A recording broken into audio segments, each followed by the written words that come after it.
Hoje o nosso mergulho vai cruzar as fronteiras da biologia e da economia global. A gente vai focar num tema que, afeta absolutamente cada ser humano no planeta, que é o envelhecimento. Com certeza. E é um tema fascinante. Muito. O material que serve de base para a nossa conversa hoje vem de um projeto incrível e de um futuro livro também chamado Silver Linings. Ele foi escrito pela Rayane Romani Klein, pelo Jason De Becker e pelo Richard W. Evans. É uma pesquisa de altíssimo nível, né? Exatamente, porque ela combina modelagem macroeconômica super rigorosa com biotecnologia de ponta. E a nossa missão com essa imersão hoje é entender um argumento central e, eu diria, bem provocativo. Eu diria que é um choque de realidade, na verdade. Total. É entender porque o mundo está gastando bilhões, na verdade, trilhões, focando no lugar errado ao tentar curar doenças lá no estágio final. E como retardar o envelhecimento biológico em apenas um único ano poderia, transformar radicalmente a economia global, salvar milhões de vidas e mudar a forma como a sociedade vive e trabalha. E o grande mérito do Silver Linings é justamente nos obrigar a olhar para a nossa própria biologia não só como uma questão médica, mas através de lentes estritamente econômicas. E é uma mudança de paradigma, né? Sim. E olha, não estamos falando de ficção científica aqui.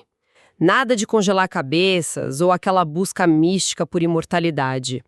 A gente está falando de ciência aplicada e, acima de tudo, de falhas de mercado. Esse ponto é crucial para quem nos ouve entender a dimensão da coisa. Exato, porque a premissa central deles é que a nossa força de trabalho adulto, em idade ativa e saudável, é o recurso econômico mais valioso do planeta inteiro. Supera petróleo, supera ouro, extração de dados. Supera tudo. E por uma ironia bem trágica do nosso sistema atual, é o recurso mais negligenciado no que diz respeito à manutenção de longo prazo. É muito louco pensar nisso. E o mais interessante é como isso afeta o planejamento financeiro e de vida de quem acompanha a gente hoje. Se a gente deixar o jargão médico de lado por um minuto, a sacada é pensar no corpo humano como um ativo econômico mesmo. Literalmente um ativo. Quando esse ativo sofre com a passagem do tempo, toda a estrutura da sociedade sente o peso. Impostos, previdência, produtividade. Então, vamos desvendar isso. O material argumenta que o modelo global atual é totalmente focado no que eles chamam de sick care. Isso, o cuidado focado na doença que já se manifestou. Exato, em vez de healthcare, que seria o cuidado real com a saúde e a prevenção. Tem um dado nas fontes que, sério, me deixou de boca aberta. A idade é, com uma margem gigantesca, o maior fator de risco para doenças.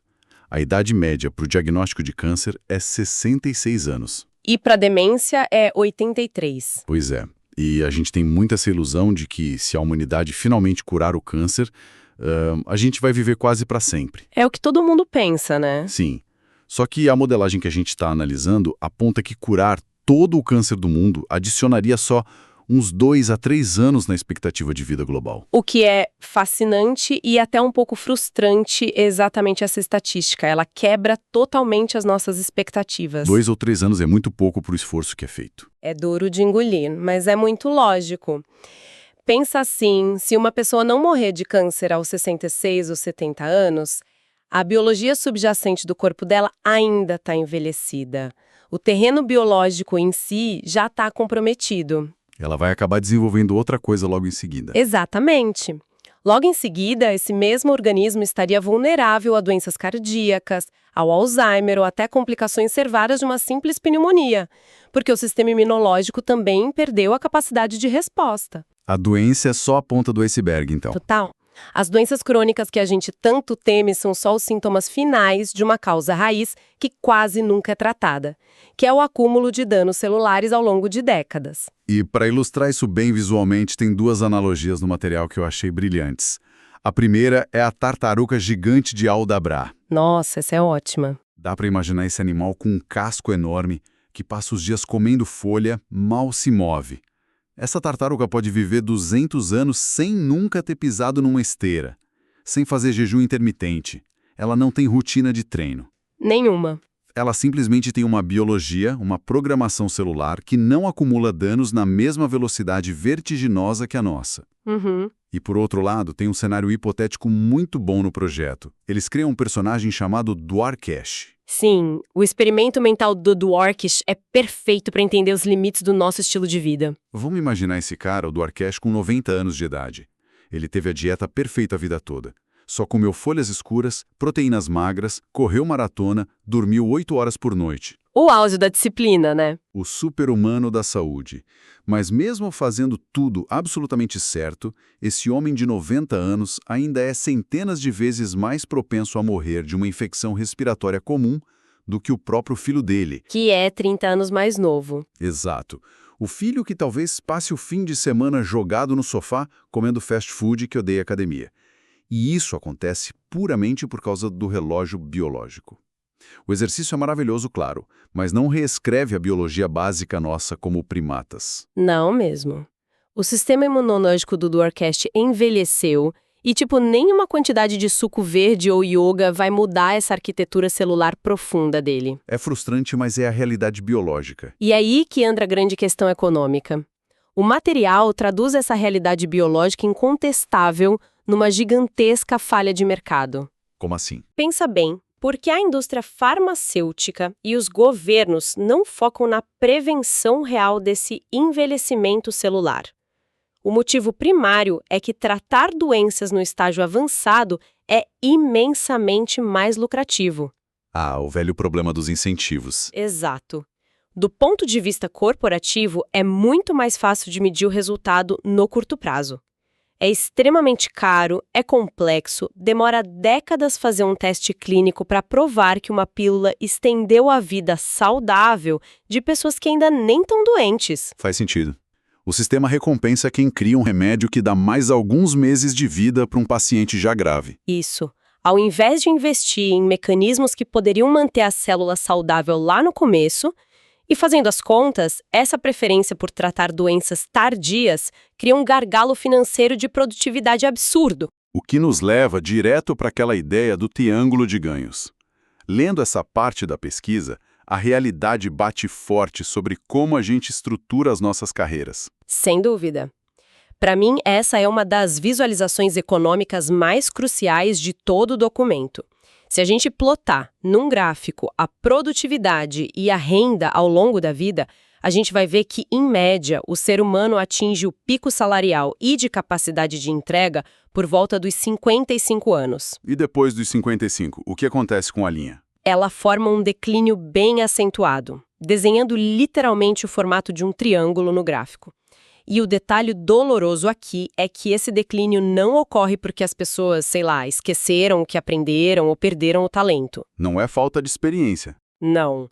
Acontece por causa de uma perda natural de função cognitiva, de energia, vigor físico. É o envelhecimento. E esse desgaste acaba pesando muito mais na balança do que toda a experiência acumulada por décadas. Então, retardar o envelhecimento biológico significaria? Significaria alargar o ápice desse triângulo.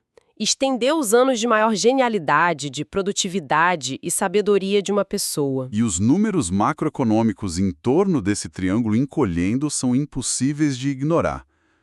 Trazendo um olhar bem imparcial para os dados demográficos globais que as fontes apresentam, o cenário é de alerta vermelho. Os números assustam um pouco, confesso. Muito. O Japão, por exemplo, eles já estão enfrentando uma dívida pública que bate na casa dos 260% do PIB. E os dados mostram que isso está diretamente entrelaçado aos custos de manter uma população que envelhece e, ao mesmo tempo, encolhe rapidamente. É uma tempestade demográfica. E nos Estados Unidos não é muito diferente. As projeções do documento indicam que o país vai gastar cerca de 3 trilhões de dólares anuais só com tratamentos médicos e cuidados sociais básicos para adultos acima de 65 anos. Isso até o ano de 2029. 3 trilhões. Sim. Isso daria quase metade de todo o orçamento federal focado puramente em cuidados associados à idade. É um panorama estritamente matemático. A gente teve um triunfo gigante da saúde pública no século XX, Conseguimos aumentar muito a expectativa de vida. Vivemos mais tempo. Sim, mas o problema é que esse aumento não veio acompanhado de um aumento correspondente no health span, que são os anos que a gente vive com saúde plena e independência. A gente esticou a velhice doente? Exato. E o resultado é que o custo do cuidado social dispara inevitavelmente. O que o modelo do Silver Linings demonstra é que continuar nesse paradigma de só enxugar gelo, tratando os sintomas finais, exerce uma pressão que a infraestrutura dos países simplesmente não vai aguentar no longo prazo. É insustentável. Bom, e aqui é onde a coisa fica realmente interessante nas soluções propostas. Vamos sair um pouco dos problemas e falar sobre a simulação dos futuros, começando pelo cérebro. O órgão mais importante para a economia moderna. Exato.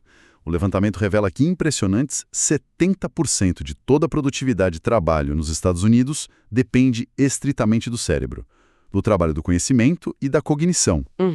E a simulação econômica deles mostra que se a ciência conseguir retardar o envelhecimento cerebral em só um único ano, haveria um ganho anual imediato de mais de 200 bilhões de dólares para o PIB americano. É um salto gigantesco. Gigantesco. E muito além do dinheiro, essa medida preventiva salvaria, ou pelo menos adicionaria anos de qualidade a cerca de 268 mil vidas até 2050. Esse salto no PIB acontece porque o ganho cognitivo se converte direto em duas coisas: produtividade contínua e redução drástica de despesa com cuidado paliativo. Faz todo sentido. E é vital compreender que a fronteira entre o que a medicina tradicional considera um declínio cerebral, digamos, normal da idade... Aqueles esquecimentos que todo mundo acha normal. Isso, a fronteira entre isso e o início de doenças neurodegenerativas crônicas, como Alzheimer, é extremamente tênue. É quase um espectro contínuo. Não é como se ontem você estivesse 100% e hoje tem Alzheimer. Perfeito. Hoje o dinheiro das pesquisas foca massivamente em tentar limpar as placas no cérebro de pacientes com Alzheimer quando a doença já está totalmente instalada, quando o cérebro já falhou. Tarde demais. Exatamente. Retardar o envelhecimento da própria célula cerebral seria a medida de saúde pública mais poderosa possível. Não só contra Alzheimer, mas contra aquela perda de agilidade mental que acaba tirando engenheiros, médicos e professores brilhantes da força de trabalho aos 65 anos. É uma mudança total de paradigma. E olha, o cérebro não é o único órgão com um relógio independente. A nossa análise também entra numa área que eu achei fascinante, que é a biologia ovariana. O envelhecimento reprodutivo. Esse é um dos pontos cegos mais graves da medicina atual. Sim, e tem um dado aqui que quebra muitas suposições. Os ovários envelhecem quase 40 anos antes do cérebro. 40 anos! É muita coisa. E do ponto de vista evolutivo, os seres humanos são uma das 5 únicas espécies na Terra que a gente sabe que passa pela menopausa. É uma coisa tão onipresente na humanidade que a gente trata como lei imutável da natureza. A gente acha que tem que ser assim. Mas aí entra o exemplo da lagosta americana. A lagosta é um caso muito curioso. Diferente dos humanos, a lagosta não tem um declínio reprodutivo programado. Pelo contrário, a biologia dela permite que ela não só continue fértil, mas que fique fisicamente mais forte, maior e mais fértil à medida que os anos passam. É a prova viva de que a biologia permite caminhos diferentes. E se a gente conectar isso a um panorama maior, a economia do envelhecimento reprodutivo é super complexa, mas muito reveladora. Os dados demográficos mostram que, hoje, a maioria das mulheres nos países desenvolvidos está optando por ter filhos depois dos 30 anos. E o que bate de frente com aquele relógio ovariano acelerado. Exatamente. E esse choque aumenta drasticamente o risco de aborto espontâneo, complicação materna, sem falar nos custos financeiros e emocionais absurdos com o tratamento de infertilidade. E o que a simulação deles diz sobre atrasar esse relógio? Eles apontam uma coisa curiosa. Se a gente retardar o envelhecimento reprodutivo em 1 ano, a gente não veria um salto imediato no PIB igual a gente viu na simulação do cérebro. Ah, porque bebês não trabalham. Isso. É pragmático. Recém-nascido não entra na força de trabalho. E os pais, com toda a razão, tendem a reduzir a jornada de trabalho de forma temporária para cuidar das crianças. Entendi. Fazendo a leitura dos dados, o que ocorre é um ganho meio modesto no curto prazo, certo? Como um investimento que demora para maturar. O modelo mostra um ganho de uns 9 bilhões de dólares para o PIB no curto prazo. É bom, mas é modesto. Mas e aqui é o ponto crucial. No longo prazo, isso gera um retorno econômico sísmico, avaliado em 9,3 trilhões de dólares. Trilhões? Nossa! Sim, isso acontece pela força dos juros compostos da demografia.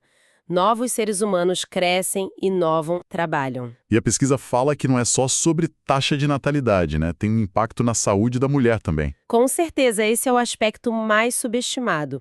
Atrasar o relógio da menopausa está profundamente ligado a uma vida geral mais longa. Ajuda a reduzir doenças como osteoporose, problemas cardíacos letais e o próprio Alzheimer nas mulheres. É como se o ovário fosse um marcapasso. É bem esse o termo que a ciência está começando a usar.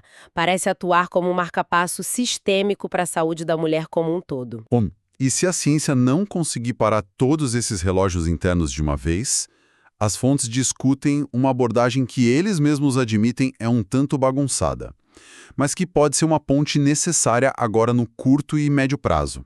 A substituição de peças. Isso, substituição física, órgãos, tecidos, células. Só para garantir que ficou claro para quem escuta.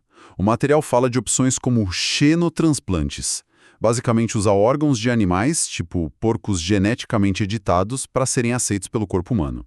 Certo? Soa como ficção científica pura, mas é pesquisa ativa acontecendo agora. Sim.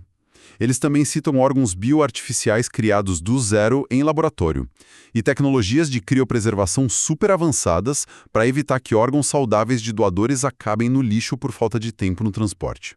O que é uma tragédia logística hoje. Exato. As simulações sugerem que, se conseguíssemos aumentar a oferta de órgãos em 2 a 4 vezes usando essas tecnologias, isso traria um ganho imediato de 50 bilhões de dólares anuais ao PIB, só atendendo aquela fila de pessoas gravemente doentes e permitindo que elas voltem a ter uma vida ativa. E isso levanta uma questão importantíssima que permeia toda a tese do projeto. Para a gente chegar de fato naquelas terapias preventivas sistêmicas, a tal pílula que previne o envelhecimento, a gente esbarra num problema estrutural gigantesco. A regulação. A regulação e a medição. Como exatamente a gente mede a idade biológica de uma pessoa de forma precisa e rápida? Não dá para simplesmente olhar para a cara da pessoa. Pois é. Hoje um médico mede fácil os níveis de colesterol no exame de sangue comum para avaliar o risco de um infarto, certo? Certo. Se der alta, ele passa uma estatina e o risco cai. É prevenção mensurável. O problema é que a gente não tem um marcador equivalente, barato e universalmente aceito pelo FDA ou pela Anvisa para medir a idade biológica da célula. Sem um biomarcador validado, a indústria fica de mãos atadas. Porque para provar que a droga funciona, o teste demoraria a vida toda do paciente. Imagina, teriam que acompanhar indivíduos perfeitamente saudáveis por 30, 40 anos. Nenhum laboratório tem esse orçamento ou esse tempo. É exatamente por isso que a pesquisa dá tanto destaque para soluções de transição. Uma que eles mencionam muito é o ensaio clínico chamado TAN. O TAN é fundamental para quebrar essa barreira.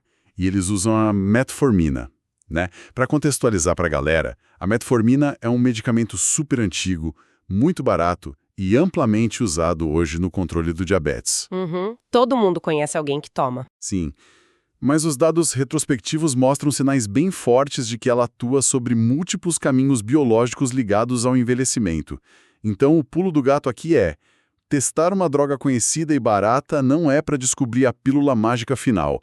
O foco é provar o conceito. Exatamente. O modelo sugere que se o ensaio TAMI for validado e apenas 11% da população idosa começar a usar a metformina de forma preventiva, o retorno passa dos 40 bilhões de dólares anuais. E a maior vitória estratégica nem é o dinheiro nesse caso, né? Não.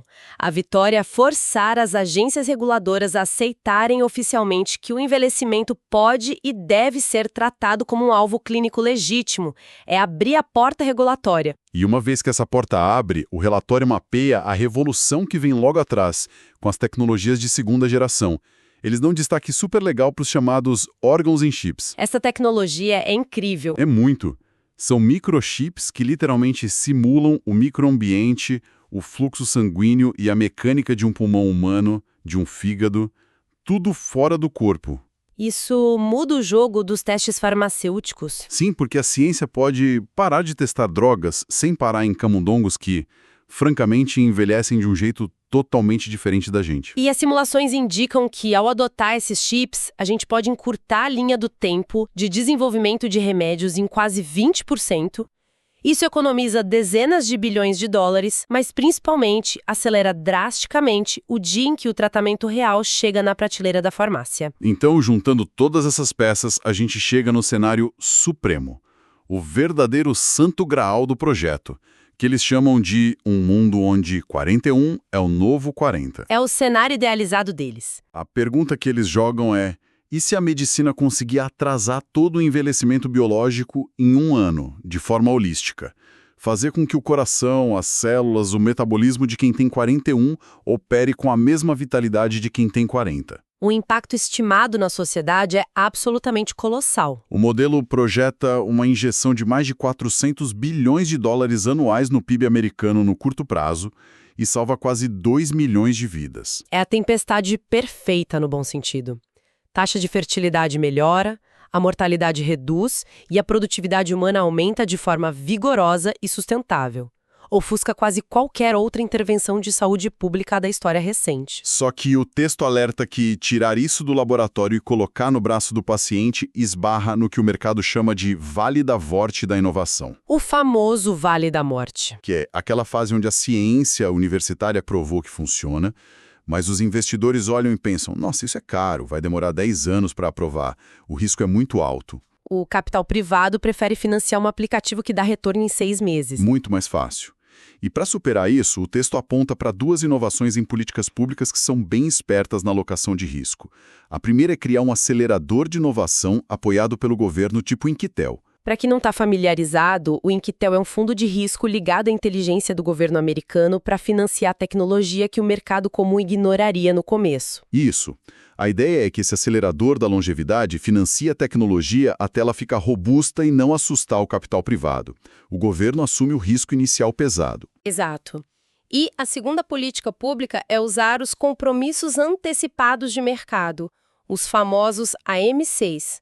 A gente viu isso funcionar de forma espetacular com as vacinas da Covid-19 e é o que estão fazendo agora para a remoção de carbono. É basicamente criar uma recompensa financeira garantida gigante, né? Isso mesmo.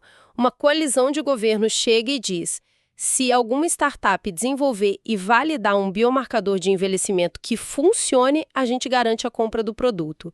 Isso envia um sinal claro para o mercado privado, sem que o governo precise escolher quem vai ganhar a corrida. E é uma estratégia bem sólida. Mas, aprofundando o debate, se o mundo for bem sucedido em tudo isso, surge uma dúvida existencial. Tem muita gente que pergunta como vidas muito mais longas afetam a visão do adulto em idade ativa no mundo que está correndo para a automação total e para a inteligência artificial. É o medo da estagnação, de ter um excedente humano sem propósito. Exato. Não seria o caso de que a gente teria muita gente saudável e pouco trabalho por causa da IA? Olha, o material do Silver Linings trata diretamente disso e desmistifica esse medo. A premissa deles é bem lógica. A menos que a IA alcance amanhã níveis quase mágicos que sustentem a humanidade sem nenhum esforço... O que não é o caso ainda. Não. Então, o adulto em idade ativa e mentalmente ágil vai continuar sendo um motor fundamental para resolver os problemas do mundo. Pensa na transição energética, planejamento urbano, curas complexas.